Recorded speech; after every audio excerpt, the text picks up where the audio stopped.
चलिए, बहुत बढ़िया। जय हिंद दोस्तों, मैं शिवेंद्र सिंह एक बार फिर आप सभी का स्वागत करता हूं आपके अपने यूट्यूब चैनल लेटेस्ट अकेडमी पर।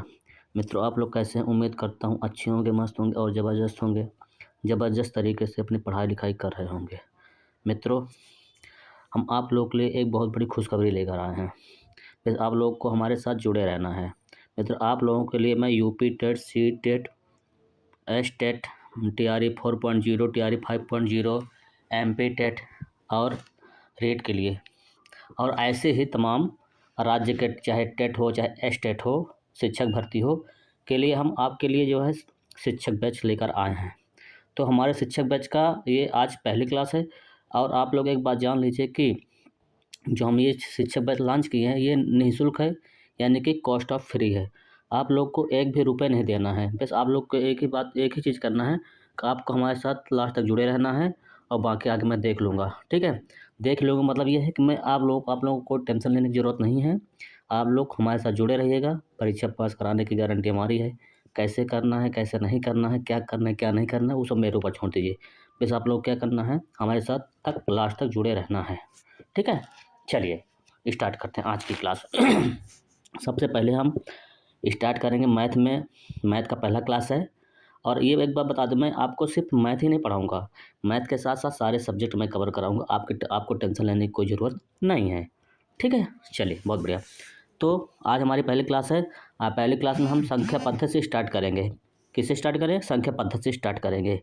ठीक है, तो संख्या पद्धति से स्टार्ट करेंगे। एक बात आप जो जान लीजिए कि संख्या पद्धति एक ऐसा टॉपिक है, अगर आप जिसने इसको कवर कर लिया उसकी मान के चले कि लगभग 40% मैथ कंप्लीट हो गई। ठीक है, चलिए स्टार्ट करते हैं।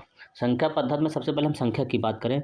संख्या क्या होती है? ठीक है, संख्या दो प्रकार की होती है, एक वास्तविक संख्या होती है और एक काल्पनिक संख्या होती है। ठीक है, तो हमें काल्पनिक संख्या नहीं पढ़ना है। क्यों? यहाँ पे क्रॉस किया है। काल्पनिक संख्या क्यों नहीं पढ़ना है? क्योंकि काल्पनिक संख्या आपके सिलेबस में नहीं है। अब हम बात करते हैं वास्तविक संख्या, यानी कि हमको वास्तविक संख्या पढ़ना है। तो वास्तविक संख्या क्या होती हैं? ये वास्तविक संख्या ये दो प्रकार की होती हैं। कौन कौन सी? एक परिमेय संख्या होती है, एक अपरिमेय संख्या होती है। ठीक है, परिमेय संख्या और अपरिमेय संख्या। परिमेय संख्या क्या होती है? ऐसी संख्या जिन्हें हम P/Q के रूप में लिख सकते हैं, लेकिन ध्यान रहे P कभी भी 0 के बराबर नहीं होगा। परिमेय संख्या क्या होती है? परिमेय संख्या वे संख्याएं होती हैं जिन्हें हम P/Q के रूप में लिख सकते हैं, लेकिन एक बात आपको ध्यान रखना है कि P/Q कभी भी 0 के बराबर नहीं होगा। जैसे 2/3 एक परिमेय संख्या है, -2/3 एक परिमेय संख्या है, 5.2 एक परिमेय संख्या है और 0 भी एक परिमेय संख्या है। वो क्यों परिमेय संख्या है? वो इसलिए परिमेय संख्या है क्योंकि परिमेय संख्या के अंतर्गत हमारी प्राकृतिक संख्याएं भी आती हैं, पूर्ण संख्याएं भी आती है और पूर्णांक संख्याएं भी आती हैं। अब जैसे 0 है तो 0 क्या है? 0 एक पूर्ण संख्या है, इसलिए 0 क्या होगा? परिमेय संख्या होगा। क्योंकि परिमेय की संख्या के अंतर्गत पूर्णांक भी आती है, प्राकृतिक भी आती है और पूर्ण भी आती है, इसलिए ये हमारी 0 भी परिमेय संख्या है। √4 √4 क्या है? √4 भी एक परिमेय संख्या है। क्यों? क्योंकि इसका जो है इसका जो √4 है, इसका जब हम वर्गमूल निकालेंगे तो इसका वर्गमूल कितना आएगा? 2 आएगा। इसका आंसर कितना आएगा? 2 आएगा। और जब इसका आंसर 2 आएगा तो ये क्या हो जाएगा? 2 एक कैसी संख्या है? 2 एक परिमेय संख्या है। अगर हम अपरिमेय संख्या की बात करें, अपरिमेय संख्या क्या होती है? रुकिए जरा सा। 2 एक कैसी संख्या है? परिमेय संख्या है। ठीक है, अगर हम अपरिमेय संख्या की बात करें कि अपरिमेय संख्या क्या होती है? अपरिमेय संख्या ऐसी संख्या होती है जिन्हें हम P/Q के रूप में नहीं लिख सकते हैं। ये तो एक बात हो गई कि हम इसे P/Q के रूप में नहीं लिख सकते हैं, लेकिन इसके अलावा इसकी एक कंडीशन और होती है। वो क्या होती है कि ऐसी संख्या भी जिनका हम क्या पूर्ण वर्गमूल नहीं निकाल सकते हैं। क्या? जिसका हम पूर्ण वर्गमूल नहीं निकाल सकते हैं, वो भी हमारी क्या कहलाती हैं? वो भी हमारी अपरिमेय संख्याएं कहलाती हैं। क्या कहलाती हैं? वो भी हमारी अपरिमेय संख्याएं कहलाती हैं। एक बात ध्यान रखना है कि जिन्हें P/Q के रूप में नहीं लिख सकते हैं, उसके साथ ही साथ ऐसी संख्याएं अपरिमेय संख्या होती हैं जिन्हें हम जिसका हम पूर्ण वर्गमूल नहीं निकाल सकते हैं। ठीक है, ये हमारा यहाँ पे दिया गया है। चलिए बहुत बढ़िया। उसके बाद हम कुछ नोट देख लेते हैं, कुछ की पॉइंट देख लेते हैं है ना। जैसे पाई एक अपरिमेय संख्या है, जबकि 22/7 एक परिमेय संख्या है। ठीक है ना। क्यों? क्योंकि पाई हमारी एक अपरिमेय संख्या, जो पाई की जो वैल्यू है, जो पाई की वैल्यू है, पाई की वैल्यू कितनी होती है? 22/7 होती है। लेकिन ये आपको ध्यान रखना है कि पाई एक अपरिमेय संख्या है, जबकि 22/7 एक परिमेय संख्या है। अगर हम दूसरे नंबर की बात करें, दूसरा पॉइंट क्या कहता है? अगर किसी भी संख्या का इकाई अंक 2, 3, 7, 8 हो तो वह कभी भी पूर्ण वर्गमूल नहीं होगा। और जो पूर्ण वर्गमूल नहीं होगा उसका क्या होगा? वो एक अपरिमेय संख्या होगा, चाहे जितनी बड़ी ही संख्या क्यों ना हो। जिसका पूर्ण वर्गमूल नहीं निकलेगा वो क्या होगा? वो अपरिमेय संख्या होगा। और जिसका इकाई का अंक है 2, 3, 7, 8, यानी कि इकाई के अंक में क्या होना चाहिए? 2 होना चाहिए, 3 होना चाहिए, 7 होना चाहिए, 8 होना चाहिए। जिसके इकाई के अंक में ये संख्याएं रहेंगी उसका कभी भी क्या होगा? पूर्ण वर्गमूल नहीं निकलेगा। ठीक है, ये बात आपको ध्यान रखना है। चलिए अब हम चलते अब हम चलते हैं प्रश्न की ओर। एक बात आपको बता देना चाहता हूँ कि पहले मैं आपको किसी भी टॉपिक का हम पहले आपको पढ़ाएंगे थ्योरी, उसके बाद कराएंगे क्वेश्चन। अब क्वेश्चन कराएंगे और साथ ही साथ आपके हम डाउट क्लियर करते चलेंगे। ठीक है ना। चलिए बहुत बढ़िया। अब प्रश्न नंबर 1 क्या कहता है देखते हैं। प्रश्न नंबर 1 कहता है कि निम्न में से कौन सी संख्या परिमेय नहीं है। इसमें क्या बताना है? कौन सी संख्या परिमेय नहीं है, यानी कि अपरिमेय है। ठीक है ना। निगेटिव की बात किया गया है। यहाँ पे हम देख रहे हैं कि -5/4 परिमेय संख्या है, कोई बात ही नहीं है। अब 9 क्या है? और अंडर रूट 9 क्या है? 9 भी आपका क्या होगा? परिमेय संख्या होगा। क्यों? क्योंकि अंडर रूट 9 का जब हम वर्गमूल निकालेंगे इसका पूर्ण वर्गमूल निकल जा रहा है, और जिसका पूर्ण वर्गमूल निकल जाता है वो क्या कहलाता है? वो परिमेय संख्या होता है। जिसका पूर्ण वर्गमूल नहीं निकलता है वो अपरिमेय संख्या होता है। तो मैंने आपको क्या बताया है कि इसमें एक बताना क्या है आपको कि परिमेय नहीं है, यानी कि अपरिमेय बताना है। तो अंडर रूट 9 है तो इसका पूर्ण वर्गमूल निकल रहा है, तो इसका मतलब परिमेय न हो गया। इसका मतलब ये परिमेय हो गया, तो इसका ये भी परिमेय हो गया, ये भी आंसर नहीं होगा। Option number C -16, under root -16, इसका भी पूर्ण वर्गमूल निकल रहा है, इसका मतलब ये भी पूर्ण वर्गमूल है। ठीक है। इसके बाद ऑप्शन नंबर डी क्या कह रहा है? Under root 8। अंडर रूट 8 क्या है? अंडर रूट 8 एक अपरिमेय संख्या है। क्यों? क्योंकि मैंने आपको बताया था कि जिसके इकाई के अंक में 2, 3 और क्या था? 2, 3, 7, 8 है। क्या था? 2, 3, 7 और 8 जिसके इकाई के अंक में होगा वो हमारा क्या होगा? वो हमारा अपरिमेय संख्या होगा। ठीक है। अब जैसे यहाँ पे अंडर रूट 8 दिया गया है। अब अगर इसका हम वर्गमूल निकालते हैं तो इसका वर्गमूल आएगा, देख लो कैसे निकलेगा आराम से, कोई दिक्कत नहीं है। यहाँ पे हम लिखते हैं 8, 2 से करेंगे, 2 चौको 8, फिर करेंगे 2 से, 2 दूनी 4, फिर करेंगे 2 से, 2 कम 2, इसका एक जोड़ा ये बन रहा है। तो जो इसका आंसर आएगा कितना आएगा? 2√2 है ना। पूर्ण वर्गमूल नहीं निकल रहा है, इसका मतलब क्या है? ये एक अपरिमेय संख्या है। क्या है? ये एक अपरिमेय संख्या होगा। इसका करेक्ट आंसर क्या हो जाएगा? Option number D. इसका करेक्ट आंसर क्या हो जाएगा? Option number D. बाकी 3 ऑप्शन ये आपके गलत हो जाएंगे क्योंकि ये सब परिमेय संख्या थी। चलिए अब हम प्रश्न नंबर 2 की बात करते हैं कि प्रश्न नंबर 2 क्या करते हैं? निम्न में से कौन सी संख्या परिमेय है? इसमें क्या बताना है आपको? परिमेय संख्या बताना है। अब देखिए जैसे अंडर रूट 5 क्या है? एक अपरिमेय संख्या है। क्यों? क्योंकि इसका पूर्ण वर्गमूल नहीं निकलेगा, इसलिए एक अपरिमेय संख्या, इसलिए ये ऑप्शन तो नहीं होगा। ठीक है। फिर उसके बाद ऑप्शन नंबर बी √3, इसका भी पूर्ण वर्गमूल नहीं निकलेगा, इसका मतलब ये भी नहीं होगा। ठीक है। अब उसके बाद -√8, इसका तो मैंने अभी भी बताया ही कि 2√2 आता है, तो ये भी नहीं होगा, है ना। अब बचा है ऑप्शन सी। ऑप्शन सी क्या दिख रहा है आपको? ऑप्शन सी एक ऐसा ऑप्शन विकल्प है जो एकदम करेक्ट आंसर है। इसका आंसर हो जाएगा ऑप्शन सी, एकदम करेक्ट आंसर हो जाएगा ये ऑप्शन सी, यानी कि 5 एक परिमेय संख्या है। चलिए बहुत बढ़िया। अब हम चलते हैं अगले प्रश्न की ओर। प्रश्न नंबर 3। अब देखते हैं प्रश्न नंबर 3 क्या कहता है। चलिए प्रश्न नंबर 3 कहता है कि अंडर रूट 628 कैसी संख्या है? अंडर रूट 628 कैसी संख्या है? ऑप्शन ए परिमेय संख्या, ऑप्शन बी अपरिमेय संख्या, ऑप्शन सी काल्पनिक संख्या, ऑप्शन डी इनमें से कोई नहीं। बताइए क्या होगा। तो मैंने आपको क्या बताया था कि जिसके इकाई का अंक क्या होगा, 2 होगा, 3 होगा, 7 होगा, 8 होगा। जिस संख्या में इकाई का अंक 2 होगा, 3 होगा, 7 होगा, 8 होगा, वो क्या कहलाएगा, वो हमारा अपरिमेय संख्या रहेगा। ठीक है ना। एक बात समझो, जिसका क्या होता है, जिस संख्या का इकाई का अंक 2 होगा, 3 होगा, 7 होगा, 8 होगा, इसका मतलब ये होगा उसका पूर्ण वर्गमूल नहीं निकलेगा। अब देख रहे हैं कि इसमें इकाई का अंक क्या है, इसमें इकाई का अंक है आपका, इसमें इकाई का अंक हम देख रहे हैं कि 8 है, इसमें इकाई का अंक कितना है, 8 है। अगर इसमें इकाई का अंक 8 है तो इसका पूर्ण वर्गमूल इसका मतलब नहीं निकलेगा। अगर इसका पूर्ण वर्गमूल नहीं निकलेगा तो इसका मतलब ये क्या कहलाएगा, ये हमारा होगा अपरिमेय संख्या होगा। क्या होगा, अपरिमेय संख्या होगा, है ना। चलिए अपरिमेय संख्या हो जाएगा। ठीक है, चलिए बहुत बढ़िया। बस आप लोग जुड़े रहिएगा लास्ट तक, और सारा मन में जो आपके प्रश्न में जो भी प्रश्न आपके मन में डाउट होगा, सारा डाउट हम आपको क्लियर करते चलेंगे। आपको परेशान होने की कोई ज़रूरत नहीं है, बाकी हम देख लेंगे। टेंशन लेना मेरा काम है, आपका नहीं। बस आपको मेरे साथ जुड़े रहना है। और अगर वीडियो आपको पसंद आएगी तो वीडियो को लाइक करिएगा, सब्सक्राइब करिएगा और अधिक से अधिक शेयर करिएगा, ताकि हमें मोटिवेशन मिल सके और हम आपके लिए कुछ कर सकें। चलिए बहुत बढ़िया। अब प्रश्न नंबर 4।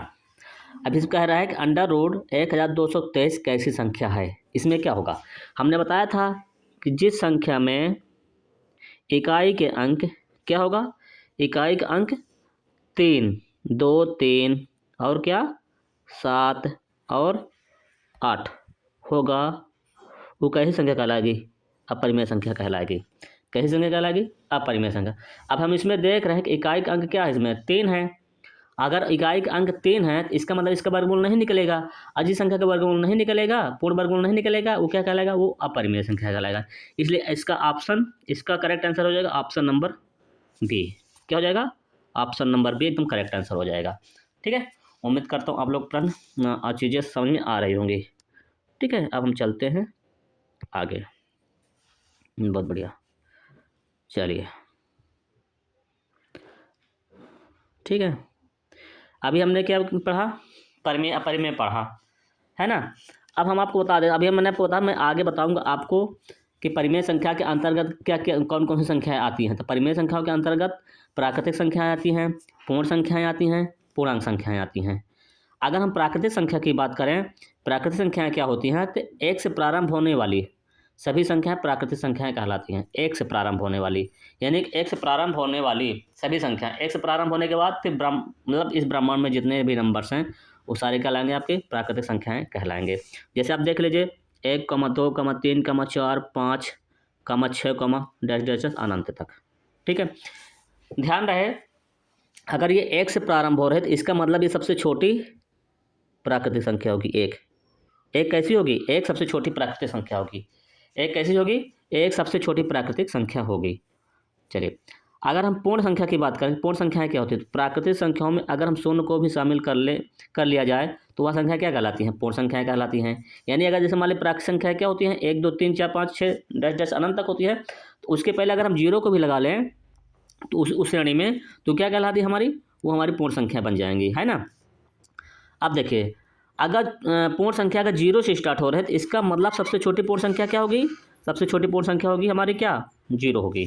ठीक है, अगर हम पूर्णांक संख्या की बात करें कि पूर्णांक संख्याएं क्या होती हैं, पूर्णांक संख्याएं क्या होती हैं, तो पूर्णांक संख्याओं में अगर हम ऋणात्मक संख्या को शामिल कर लें, पूर्ण संख्याओं में अगर हम ऋणात्मक संख्याओं को शामिल कर लें तो वह संख्याएं क्या कहलाती हैं, पूर्णांक संख्याएं कहलाती हैं। जैसे हमारे अभी यहाँ तक क्या थी, 0, यहाँ से देख लीजिए, ये देखिए 0, 1, 2, 3, 4 के पहले क्या है, -1, -2, -3 है।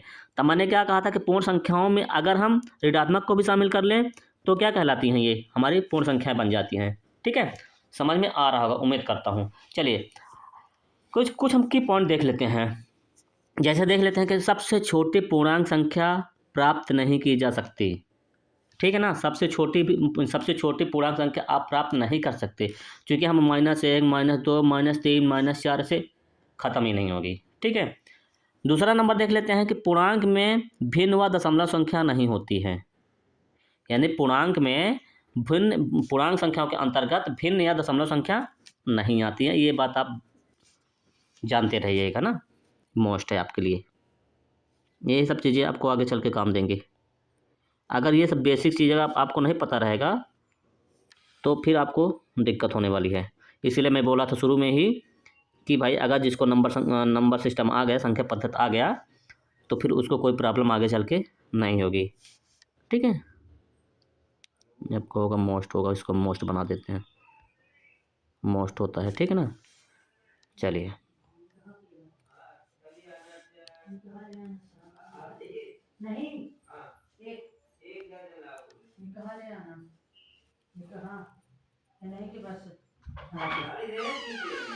मोस्ट, ये मोस्ट होगा। ठीक है ना, ये होगा मोस्ट आपके लिए। चलिए अब प्रश्न नंबर 5 की बात करें। चलिए अब हम, जैसा अब हमने तो आपको थ्योरी बता दिया ना, अब इसी थ्योरी के आधार पे हम आपको क्वेश्चन सॉल्व कराएंगे। जब मैं आपको क्वेश्चन सॉल्व कराऊंगा, आपके मन में जो डाउट होगा वो क्लियर होता चलेगा। उसके बाद भी अगर आपको कोई डाउट होता है तो आप कमेंट बॉक्स में कमेंट करेगा, मैं उसका जवाब दूंगा। ठीक है ना, बस आप लोग को टेंशन नहीं लेना है, टेंशन लेना मेरा काम है। बस आप लोग को हमारे साथ लास्ट तक जुड़े रहना है और वीडियो को अधिक से अधिक शेयर करना है, लाइक करना है, सब्सक्राइब करना है। और बाकी आप हमारे साथ लास्ट तक जुड़े रहिएगा। बाकी परीक्षा पास कैसे करना है वो मेरी जिम्मेदारी है। ये आपका ये शिक्षक बैच जो मैं लॉन्च किया हूँ, ये आपके लिए समझ लीजिए कि ये रामबाण है। ठीक है ना, ये आपका रामबाण का काम करेगा। ठीक है ना, सभी शिक्षक भर्ती के लिए हो, चाहे पात्रता परीक्षा के लिए हो, चाहे शिक्षक भर्ती के लिए, सभी में ये सारी चीज़ें आपको मिलेंगी। इसीलिए मैंने आपको एक कंबाइंड करके लेके चल रहा हूँ कि भाई UP TET, C TET, S TET, TRE 4.0, TRE 5.0, MP TET, REET, अन्य सभी राज्यों के पात्रता परीक्षा, एस टेट, सुपर टेट, सभी के लिए महत्वपूर्ण क्लास होने वाली है और होगी भी। और ये आपका, मेरा ये प्रण है कि मैं आप लोगों को, आप मेरे साथ जुड़े रहिएगा और मैं आप लोग परीक्षा पास करना कैसे करना है, कैसे नहीं करना है, वो सारा मेरा काम है, वो मैं देख लूँगा। बस आप लोग कुछ नहीं करना, बस आप लोग को बस लास्ट तक बने रहना, बस हो गया। ठीक है, चलिए निम्न में से कौन सा पूर्णांक नहीं है। पूर्णांक की बात किया है कि निम्न में से कौन सा पूर्णांक नहीं है। अब जैसे ये क्या है, -8, -1 क्या है, एक पूर्णांक संख्या है। ये क्या है, -1, -8 क्या है, एक पूर्णांक संख्या है ना। इसमें पूछा है कि नहीं है, निगेटिव पूछा है, इसका मतलब ये तो नहीं होगा। ऑप्शन नंबर बी, सी। ऑप्शन नंबर बी में क्या है, 0। ऑप्शन नंबर बी में क्या है, 0। 0 क्या है, 0 क्या है, पूर्ण भी है और पूर्णांक भी है। क्योंकि मैंने आपको बताया था कि पूर्ण संख्याओं के श्रेणी में अगर ऋणात्मक संख्या को जोड़ दिया जाए तो क्या कहलाते हैं, पूर्णांक संख्या कहलाती है। अगर 0 पूर्ण संख्या है, पूर्ण संख्या भी है, 0 भी है, सॉरी पूर्ण भी है और पूर्णांक भी है। ठीक है, अब जैसे +100, ये भी आपकी पूर्णांक संख्या होगी, ये भी पूर्णांक संख्या होगी। क्यों, क्योंकि भाई जो पूर्णांक संख्या होती है वो पूर्ण संख्याएं भी होती हैं और प्राकृतिक संख्याएं भी होती हैं। तो 0 पूर्ण संख्या है, 100 प्राकृतिक संख्या है, अब 100 प्राकृतिक संख्या भी है, पूर्ण संख्या भी है। तो अगर पूर्ण संख्याएं और प्राकृतिक संख्याएं, ये दोनों क्या, इनके अंतर्गत हम पूर्णांक संख्याएं भी आती हैं। ठीक है, तो हमने आपको इसमें बताना क्या है, आपको निगेटिव बताना कौन पूर्णांक संख्या नहीं है। तो इसमें कौन पूर्णांक संख्या नहीं है, तो 3.25 पूर्णांक संख्या नहीं है। ये आपका ऑप्शन नंबर डी करेक्ट हो जाएगा। क्यों, क्योंकि मैंने आपका बताया था कि दशमलव और भिन्न संख्याएं पूर्णांक संख्याएं नहीं होती हैं। आप देख लो, अभी तुरंत बताया कि दशमलव और भिन्न संख्याएं पूर्णांक संख्याएं नहीं होती हैं, इसलिए ऑप्शन नंबर डी हमारा एकदम बिल्कुल करेक्ट हो जाएगा। चलिए अब हम बात करते हैं प्रश्न नंबर 6 के निम्न में से कौन सा सबसे छोटा पूर्णांक है। सबसे छोटा पूर्णांक की बात किया है ना, सबसे छोटा पूर्णांक है। अब देखो ऑप्शन नंबर बी बात करते हैं, और पता है कि हमको ऑप्शन नंबर ए होगा, लेकिन हम पहले ऑप्शन नंबर बी की बात करते हैं। तो सबसे छोटा पूर्णांक की बात किया है, तो दशमलव संख्याएं पहले हम काट देते हैं कि भाई दशमलव संख्याएं पूर्णांक संख्या होती ही नहीं है, तो इसको काट ही दो। ठीक है, अब जो 0 है, इस ग्रुप में सबसे बड़ा पूर्णांक संख्या क्या होगा, सबसे बड़ा पूर्णांक संख्या क्या होगा, 0 होगा। ठीक ना, क्योंकि हाँ जीरो सबसे बड़ा पूर्णांक संख्या है, क्योंकि वो ऋणात्मक नहीं है। जितनी भी ऋणात्मक संख्याएं होती हैं वो जीरो से छोटी होती हैं। ऋणात्मक संख्याएं क्या होती हैं? जीरो से छोटी होती हैं। तो इसमें आप एक जीरो क्या है? सबसे बड़ा इस ऑप्शन में सबसे बड़ा पूर्णांक संख्या क्या होगा? जीरो हो जाएगा। इसलिए ऑप्शन नंबर सी भी नहीं होगा। अगर हम ऑप्शन नंबर डी की बात करें, ऑप्शन नंबर डी भी नहीं होगा। क्यों नहीं होगा? कि एक बात आप जान लो, ऋणात्मक संख्याएं सबसे जो आपको ऋणात्मक संख्याएं मतलब जो जितनी बड़ी ऋणात्मक संख्या होगी, जितनी बड़ी ही ऋणात्मक संख्या होगी, असल मायने में वो सबसे छोटी असल मायने में वो सबसे छोटा पूर्णांक होगा, है ना? क्या होगा? जितनी ही बड़ी ऋणात्मक संख्या आपको दिखेगी, असल मायने में वो सबसे छोटी ही होगी। तो यहाँ पे सबसे बड़ी ऋणात्मक संख्या क्या दिख रही है? -100 दिख रही है। अब फिर क्या है? -50, यानी -50 से बड़ा आपको क्या दिख रहा है? -100 दिख रहा है। अब मैंने आपसे क्या कि ऋणात्मक संख्या जितनी बड़ी दिखती है असल मायने में सबसे छोटी होती है। इसलिए आपका ऑप्शन नंबर ए बिल्कुल करेक्ट आंसर हो जाएगा। उम्मीद करता हूँ आप लोगों को बिल्कुल समझ में आ रहा होगा। ठीक है, अब हम बात करते हैं प्रश्न नंबर 7 की। निम्न में से सबसे छोटा पूर्णांक है। सबसे छोटा, तब पहले हमने कहा था कि दशमलव और भिन्न संख्या पूर्णांक संख्या नहीं होती हैं। तो भैया ऑप्शन नंबर बी को हम काट देते हैं। लो भैया काट दिया। अब ऑप्शन नंबर ए की बात करें, जीरो सबसे बड़ी पूर्णांक संख्या हो जाएगी, चूंकि वो ऋणात्मक नहीं है। ठीक है, अब ऑप्शन नंबर सी -500, ये भी नहीं होगी। सबसे छोटा की बात किया है, सबसे बड़ा की बात किया नहीं है। ठीक है ना? सबसे छोटा पूर्णांक संख्या हो, ये देखो ऑप्शन नंबर हाँ, ऑप्शन नंबर सी -500। फिर ऑप्शन नंबर डी -628, सबसे छोटा। लेकिन अगर आप सोच रहे होंगे भाई 628 तो बड़ा होता है, लेकिन ऋणात्मक की बात की हमने बताया आपसे कि ऋणात्मक संख्या है जितनी ही बड़ी दिखेंगी असल मायने में वो उतनी ही छोटी होंगी। इसका मतलब ये ऑप्शन नंबर डी आपका करेक्ट आंसर हो जाएगा। सबसे छोटा पूर्णांक क्या हो जाएगा? Option number D -628। हम कुछ की पॉइंट देख लेते हैं। पहला क्या है कि ऋणात्मक संख्याएं हमेशा शून्य से छोटी होती है। मैंने बताया कि भाई ऋणात्मक संख्या शून्य से छोटी होती है, यानी कि शून्य हमेशा ऋणात्मक संख्या से बड़ा होगा।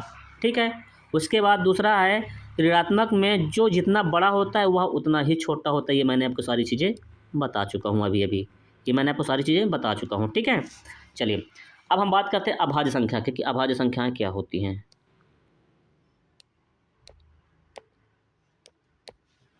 चलिए, अभाज्य संख्या, ठीक है,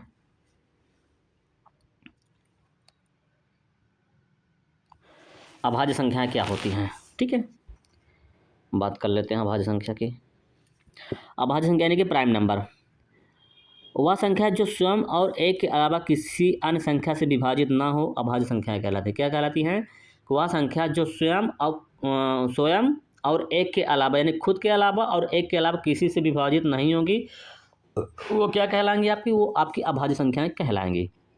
ठीक है, एक बात और समझ लीजिए इसके अलावा, अभाज्य संख्या में केवल दो ही उसके गुणनखंड होते हैं। किसी भी संख्या के दो ही गुणनखंड होते हैं। अभाज्य संख्या की यही निशानी होती है, उसके दो ही गुणनखंड होते हैं। जैसे मान लीजिए 7 क्या है? 7 एक अभाज्य संख्या है, तो उसमें आपको कितने गुणनखंड दिख रहे हैं? एक तो 1 दिख रहा है, एक 7 दिख रहा है। क्या इसके अलावा कोई गुणनखंड दिख रहा है? नहीं दिख रहा है। फिर उसके बाद आप 19 को ले लीजिए। 19 में देख लीजिए, 19 का एक गुणनखंड 1 दिख रहा है और एक 19 खुद दिख रहा है। मैंने आपसे क्या बताया कि भाई अभाज्य संख्या वे संख्या होती है जो खुद और एक के अलावा किसी से विभाजित नहीं होती हैं, वो हमारी अभाज्य संख्याएं कहलाती हैं। बस एक बात, अगर आपको पहचानना कैसे है? पहचानना ऐसे है कि जिस संख्या की बस सिर्फ दो ही गुणनखंड, जिस संख्या में सिर्फ दो ही गुणनखंड होते हैं वो अभाज्य संख्याएं कहलाते हैं। दो ही गुणनखंड होते हैं बस, उससे ज़्यादा नहीं होते हैं, तो हमेशा अभाज्य संख्याएं होंगी। ठीक है, चलिए बहुत बढ़िया। अब हम देख लेते हैं प्रश्न को कैसे सॉल्व करना है ना। अब प्रश्न नंबर 8, सबसे छोटी अभाज्य संख्या, है ना। अब जैसे सबसे छोटी अभाज्य संख्या, जीरो तो नहीं है, काट दो भैया, जीरो नहीं है तो फिर 1 है। अब आपको लगता होगा कि एक अभाज्य संख्या है, भैया एक अभाज्य संख्या नहीं है, एक अभाज्य संख्या नहीं है। ठीक है, क्यों नहीं भाई? क्योंकि इसके जो आपके गुणनखंड बनेंगे, इसके गुणनखंड तो भैया एक ही बनेगा। हमने बताया था कि केवल 2 गुणनखंड होते हैं। एक के तो भैया एक ही गुणनखंड बनेगा और 0 का तो कोनो गुणनखंड भी नहीं बनेगा, इसलिए ऑप्शन ए और बी तो नहीं होगा। भाई 0 का तो कोई गुणनखंड नहीं बन रहा है, बन रहा है कोई गुणनखंड 0 का नहीं बन रहा है। जब गुणनखंड बनबे नहीं करेगा तो ये अभाज्य संख्या कहाँ से होगी। और एक का भी, एक में कितने गुणनखंड बन रहे हैं, इसमें सिर्फ एक ही गुणनखंड बन रहे हैं, जबकि बताया इसमें कहा गया है, मैंने बोला था अभी मैंने बोला है कि भाई कम से कम 2 गुणनखंड होना चाहिए, तो भाई ये भी नहीं होगा। अब ऑप्शन नंबर हम सी की बात करें, ऑप्शन नंबर सी की बात करें तो ऑप्शन नंबर सी आपका एकदम बिल्कुल करेक्ट आंसर हो जाएगा। क्यों करेक्ट आंसर हो जाएगा, वो इसलिए करेक्ट आंसर हो जाएगा क्योंकि इसके सिर्फ 2 ही गुणनखंड हैं। कौन कौन से, एक तो एक है, एक क्या है, एक है, और क्या है, एक 2 है, एक है और एक 2 है। ठीक है, रुकिए,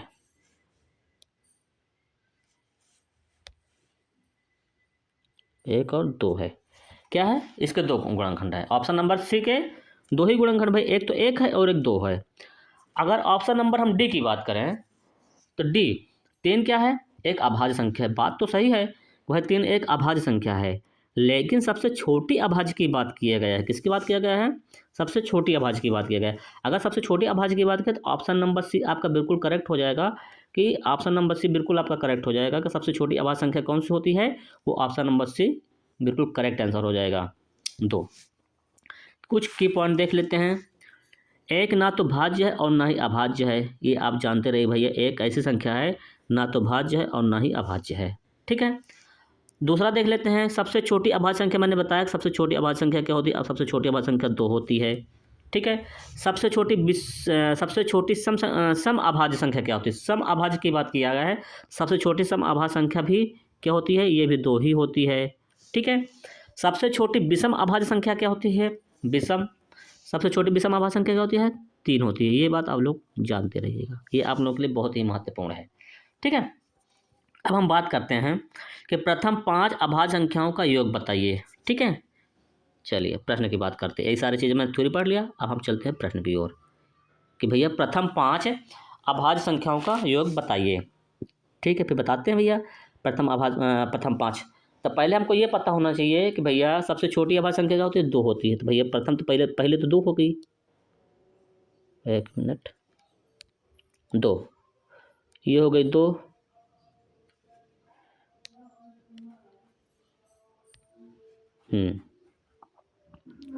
2 प्लस 3 प्लस 5 प्लस कितना हुआ, 7 और प्लस 11।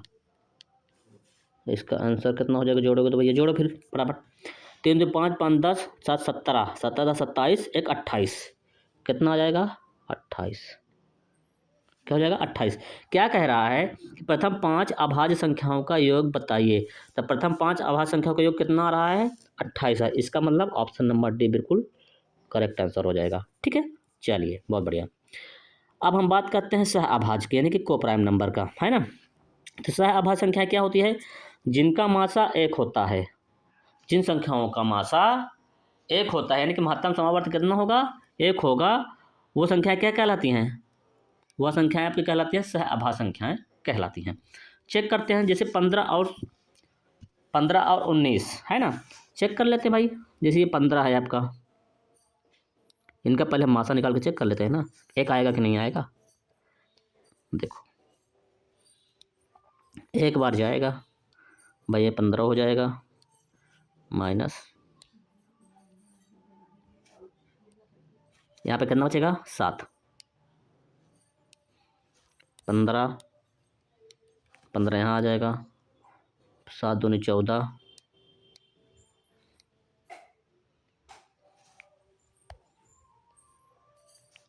यहाँ पे आएगा 1, 7 बार जाएगा।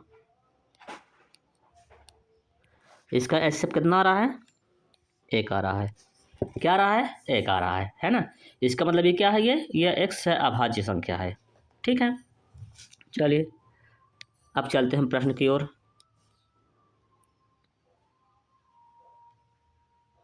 चलिए, हाँ, प्रश्न क्या कहता है, निम्न में से कौन सा युग्म सह अभाज्य है, कौन सा युग्म सह अभाज्य है।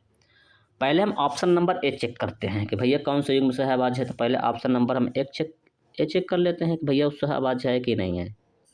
ठीक है, चलिए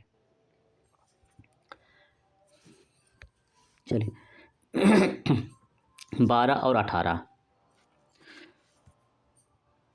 इसका एचसीएफ एक तो नहीं आएगा, चेक कर लेते भाई तसल्ली के लिए, क्या दिक्कत है। 12 18 एक बार गया, 6 आ गया, 12, 6 दूनी 12, इसका एचसीएफ कितना आ रहा है, 6 आ रहा है ना। जब 6 आ रहा है और सहअभाज्य संख्या की निशानी क्या होती है कि एचसीएफ भैया एक आना चाहिए, इसका एचसीएफ 6 आ रहा है, इसका मतलब ऑप्शन नंबर ए तो नहीं होगा, ये बिल्कुल गलत है। ठीक, ऑप्शन नंबर बी बात कर लेते हैं, ऑप्शन नंबर बी बात कर लेते हैं।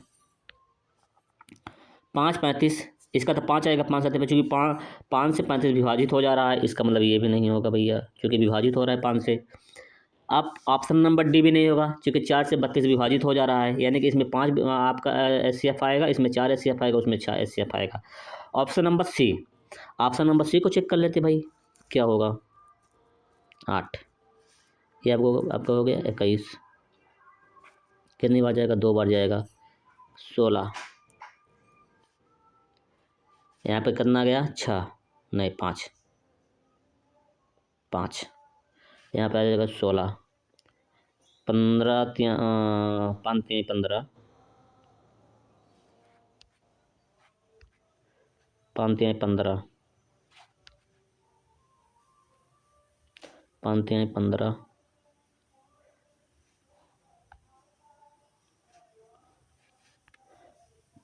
यहाँ पे कितना है, 1, और ये कितना है, 5, क्या है, 5 बार। इसका एचसीएफ कितना आ रहा है भैया, 1 आ रहा है, इसका एचसीएफ कितना आ रहा है, 1 आ रहा है, इसका मतलब ऑप्शन नंबर से बिल्कुल करेक्ट आंसर हो जाएगा भैया, ये सहअभाज्य संख्या है, क्योंकि इसका एचसीएफ 1 आ रहा है। बाकी ऑप्शन नंबर बी में 35 आ रहा है, क्योंकि 500 हो जा रहा है, 5 7 35, 4 4 8 32, इसका एचसीएफ 4 आएगा।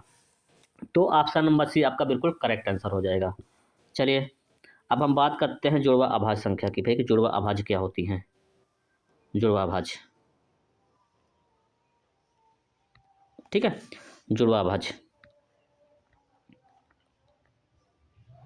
हम जुड़वा अभाज्य की बात करें तो भाई जुड़वा अभाज्य क्या होता है, यानी कि ट्विन प्राइम नंबर। जब किन्हीं अभाज्य संख्याओं के बीच में, जब किन्हीं अभाज्य संख्याओं के बीच में अंतर कितने का हम 2 का अंतर हो, कितने का अंतर हो, 2 का अंतर हो, तो वह संख्याएं क्या कहलाती हैं, जुड़वा अभाज्य संख्याएं कहलाती हैं।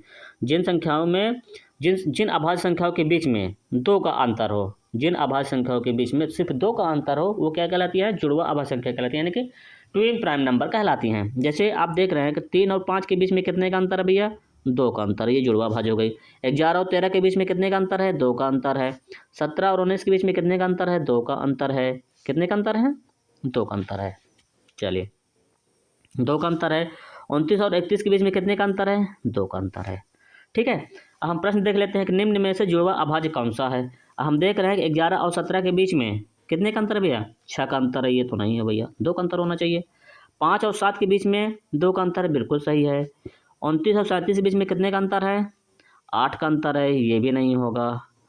और D, option number D, D में क्या है, 1 और 3 कितने का अंतर है, 2 का अंतर है। अब आपको लगता है कि ये भी तो जुड़वा अभाज्य संख्या हो सकती है, नहीं भैया ये जुड़वा अभाज्य संख्या नहीं है। क्यों, क्योंकि मैंने आपको बताया था कि एक अभाज्य संख्या नहीं है, एक क्या है, अभाज्य संख्या नहीं है, इसलिए ये जुड़वा अभाज्य नहीं होगा। मैंने कहा कि आपको अभाज्य संख्याओं के बीच में 2 का अंतर होगा तो वो जुड़वा अभाज्य संख्या कहलाती हैं। यहाँ पे हम देख रहे हैं कि ऑप्शन नंबर बी में 5 भी आपका अभाज्य है, 7 भी अभाज्य है, और इनके बीच में अंतर भी 2 का है, इसलिए आपको ऑप्शन नंबर बी बिल्कुल करेक्ट आंसर हो जाएगा। चलिए आगे बढ़ते हैं, शायद ख़त्म हो गया, ठीक है, शायद ख़त्म हो गया, हाँ ख़त्म हो गया, अब नहीं है। चलिए तो मित्रों चलिए आज की क्लास हम यहीं पे समाप्त करते हैं। उम्मीद करता हूँ कि हमारी वीडियो हमारी क्लासेस आपको पसंद आई होगी। अगर हमारी वीडियो आपकी पसंद आई हो तो वीडियो को लाइक करिएगा, सब्सक्राइब करिएगा और अधिक से अधिक शेयर करिएगा। धन्यवाद।